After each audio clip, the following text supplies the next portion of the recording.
Hi viewers, I'm Anjaneyulu. చూడండి, మీరు మా వీడియోస్ చూడాలనుకుంటే ఇక్కడ www.youtube.com/anjm videos అనే ఛానల్లోకి వెళ్ళొచ్చు. రైట్ సైడ్ సబ్స్క్రైబ్ బటన్ ఉంది. సబ్స్క్రైబ్ చేసుకోవడం వల్ల ఏవైతే వీడియోస్ అప్లోడ్ చేస్తామో అవన్నీ కూడా మీ మెయిల్ ద్వారా పొందొచ్చు.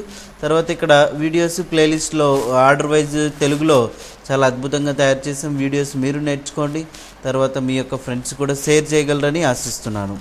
ఇంతకుముందు మేము ఏం చేసామంటే యూజర్ విండోస్ 7లో కానీ 8లో కానీ యూజర్ అకౌంట్స్ ఎలా క్రియేట్ చేయాలని చెప్పాం.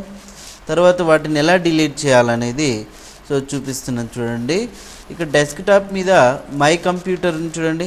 మై కంప్యూటర్ ఐకాన్ మీద రైట్ మౌస్ బటన్ ప్రెస్ చేస్తాం. మేనేజర్లోకి వెళ్ళిన తర్వాత మనకు డివైస్ మేనేజర్ అనే ఒక ఐకాన్ ఇక్కడ డిస్ప్లే అవుతుంది.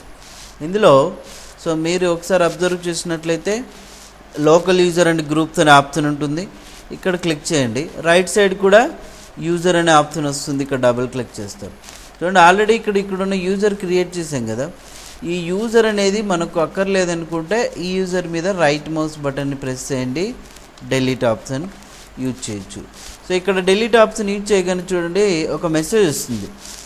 దీంతో పాటు ఏదైతే అడిషనల్ యూజర్స్ ఉంటాయో అంటే ఫోల్డర్స్ అలాంటివి ఐడెంటిఫైర్స్ అవన్నీ కూడా డిలీట్ అయిపోతాయని చెప్తా ఉంది. ఎస్ అని బటన్ ప్రెస్ చేస్తాం. రిమైనింగ్ అకౌంట్స్ అనేటివి అలాగనే ఉండిపోతాయి అన్నట్టు.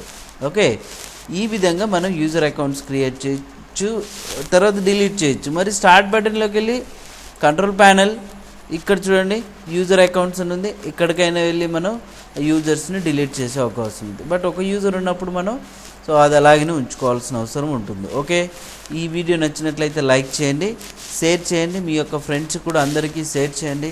మీరు చేస్తున్నదంటూ ఏం లేదండి, మీరు నేర్చుకుంటున్నారు, దాన్ని ఇంకొకరికి షేర్ చేయండి.